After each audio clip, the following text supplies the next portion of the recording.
Oke, selamat pagi, siang, malam, teman-teman. Hari ini kita akan lebih mendalami tentang BPMN.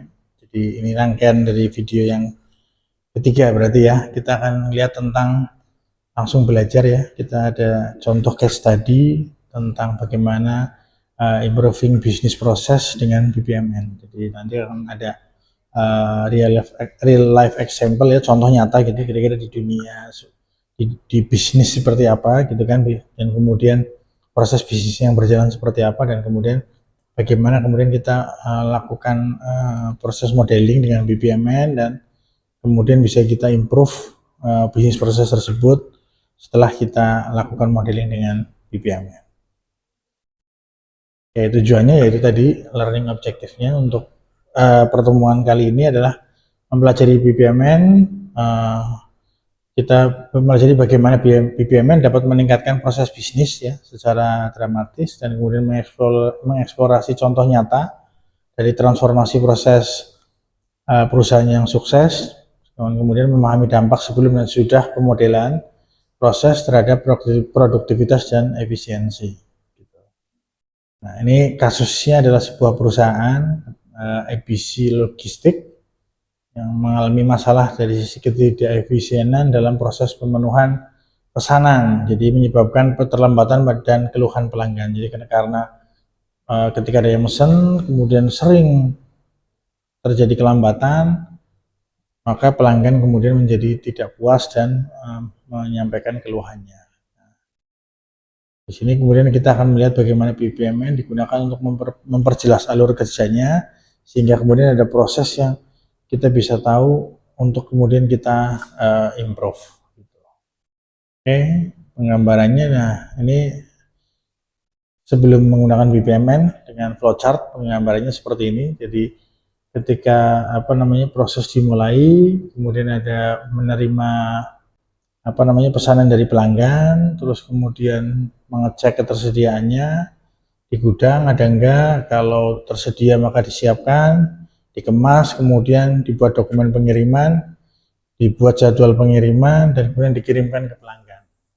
Terus kalau tidak ada berarti mengambil barang dari gudang terdekat, kemudian mengirimkan barang dari misalnya ada yang terdekat dalam hal ini misalnya karena dari gudang Purwokerto ya, gudang utamanya ada di Purwokerto, kemudian yang gudang lainnya ada di Banjarnegara dan Purbalingga, maka bisa diambil dari gudang tersebut dengan ada batasan waktu gitu. Tapi di sini prosesnya kemudian tetap akan sampai ke tergantung kepada gudang Purwokerto dalam hal ini. Jadi dia dipersiapkannya, kemudian di packing dan segala macamnya gitu dilakukan di gudang Purwokerto, dan kemudian pengiriman penjadwalannya juga akan dilakukan dari gudang Purwokerto. Nah, ini sebenarnya yang menyebabkan permasalahan tadi, bottleneck gitu. Jadi ada satu titik, ada satu proses yang kemudian menumpuk di satu gudang, dalam ini di gudang Purwokerto. Kemudian kita coba lihat, kita gambarkan.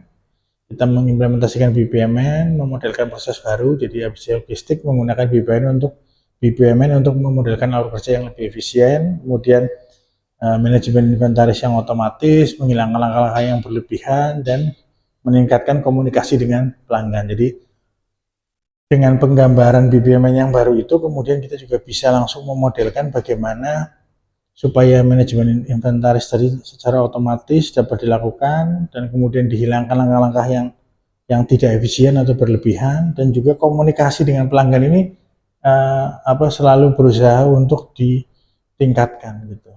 Nah, itu langsung akan kita lihat di BPMN, pemodelan yang menggunakan BPMN, 3 poin tersebut. Jadi kita lihat sekarang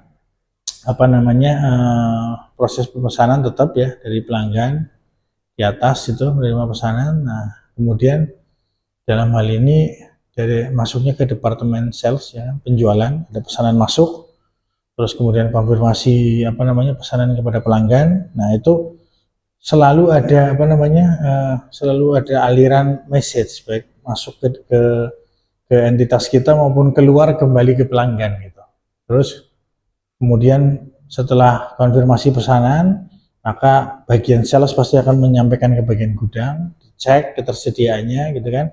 Kalau tersedia jadi dipersiapkan, dikemas, dibuat dokumen pengiriman, kemudian diberikan ke bagian pengiriman untuk dijadwalkan, terus kemudian barang dikirimkan ke pelanggan dan kembali lagi message-nya dibuat, ada pesan yang disampaikan ke pelanggan bahwasanya barang sudah dalam proses pengiriman. Jadi yang proses tadi yang kurang informatif ke pelanggan itu bisa langsung kita hilangkan melalui penggambaran BPMN yang jelas tadi. Terus kemudian kalau barangnya tadi nggak ada gitu kan, nah bisa kemudian dilakukan ngambil dari gudang yang terdekat. Nah dalam hal ini kita bisa buatkan pencabangan di mana memberikan batasan waktu, misalnya kurang dari 12 jam atau lebih dari 12 jam gitu.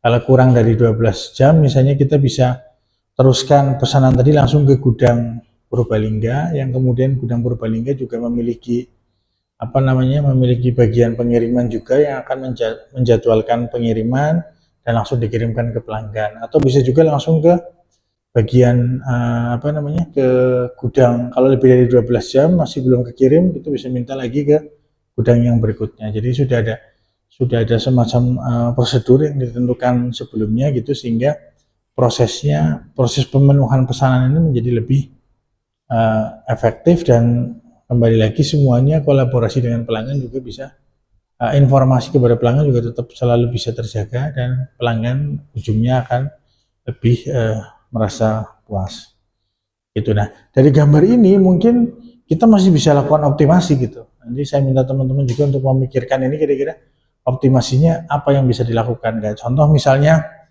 ketika prosesnya dilempar ke gudang yang lain, apakah harusnya ada pesan yang dikirimkan ke pelanggan dan segala macam, itu kan bisa ditambahkan. Nah, nanti saya minta teman-teman untuk coba memikirkan solusi-solusi yang seperti itu, dan coba untuk dilakukan perubahan terhadap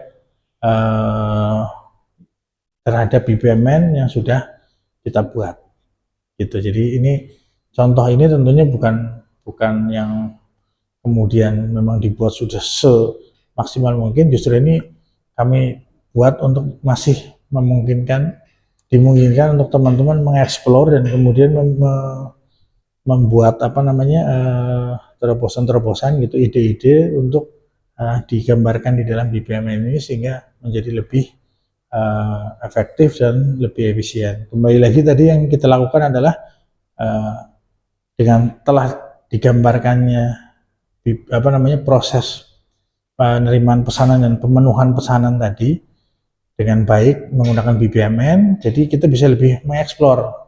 Kemudian kita bisa yang tadi mempersingkat proses yang seharusnya tidak terlalu panjang. Terus kemudian kita juga bisa melakukan memberikan informasi yang lebih baik kepada pelanggan gitu. Nah itu hal tersebut, 3 hal tadi yang sudah saya sebutkan sebelumnya, silakan coba untuk dieksplor kembali dan dibuat supaya mungkin lebih lengkap lagi gitu diagram yang sudah kami sajikan ini, BPMN yang sudah kami sajikan. Oke, lanjut. Nah jadi hasilnya kan kemudian waktu pemenuhan pesanan yang berkurang gitu kan, karena tadi tidak ada waktu tunggu yang terlalu lama. Jadi begitu, kalau sebelumnya kita lihat bottleneck-nya kan pasti ketika proses penjadwalannya gitu, karena hanya dilakukan oleh pengirimannya dilakukan oleh dari satu gudang, sehingga jadwal pengiriman akan antri terlalu lama gitu kan. Nah itu kita tadi berusaha kita solusikan dengan split menjadi pengiriman dari beberapa gudang yang lain gitu kan. Terus kemudian kepuasan pelanggan akan meningkat, terus produktivitas tim gudang juga meningkat karena tugas-tugas yang tadi disederhanakan. Jadi begitu barangnya nggak ada, itu langsung diinformasikan ke gudang yang lain, dan kalau gudang lain yang ada segera mengirimkan gitu. Memang jadi tugasnya jadi lebih apa namanya simpel gitu, artinya tidak perlu kayak seperti yang sebelumnya harus meminta barang ke gudang lain,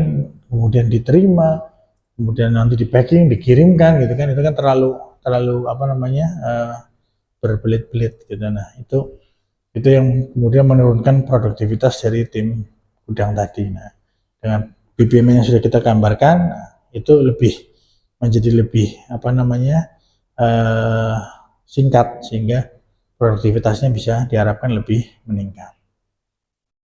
Nah, tips untuk mengimplementasi BPMN ini adalah mulailah dengan mengidentifikasi titik-titik masalah dalam proses saat ini. Jadi ketika tadi digambarkan dia di awal, terus kita rubah ke dalam bentuk BPMN, kita langsung bisa tahu gitu, oh ini berarti akan jadi masalah adalah proses pengiriman gitu. Titik-titik masalahnya, bottlenecknya di mana, itu harus yang pertama kita identifikasi. Kemudian kita harus melibatkan pemangku kepentingan utama dalam proses pemodelan. Jadi kita harus tahu apa ekspektasi mereka itu dari para stakeholder itu apa gitu. Misalnya pelanggan otomatis dia kepengen barang nyampe kurang dari 2 hari gitu. Nah itu yang harus kita jadikan dasar tuh, kita manage ekspektasi pelanggan tadi, supaya kita bisa bagaimana caranya supaya pelanggan bisa menerima barang sebelum 2 hari gitu. Maka kemudian kita berikan tadi ada pewaktu, kalau misalnya eh, waktu tunggunya itu maksimal 12 jam gitu. Terus kita menggunakan alat BPMN untuk membuat model yang jelas dan terstandar, dan yang berikutnya terus pantau dan tingkatkan proses pasca implementasi. Kayak tadi saya sampaikan, proses setelah diimplementasi mungkin ternyata kemudian ditemukan lagi gitu. Oh ini kita harus tingkatkan komunikasi nih. Jadi ketika barang ini harus dikirim dari gudang lain pun seharusnya konsumen sudah mendapatkan informasi itu. Nah itu kan proses yang kemudian setelah diimplementasi bisa kita lakukan improvement lagi. Jadi poinnya dengan BPMN ini kita justru bisa melakukan perbaikan, peningkatan yang berkelanjutan atau continuous improvement. Oke, nah kembali lagi, tinggal tadi yang sudah saya jelaskan, giliran teman-teman untuk lebih mengeksplor, kemudian mencoba mungkin beberapa kasus yang lain, mungkin kita coba bisa gambarkan dan identifikasi, dan kemudian lakukan improvement. Oke, begitu dari saya. Selamat mencoba, sukses.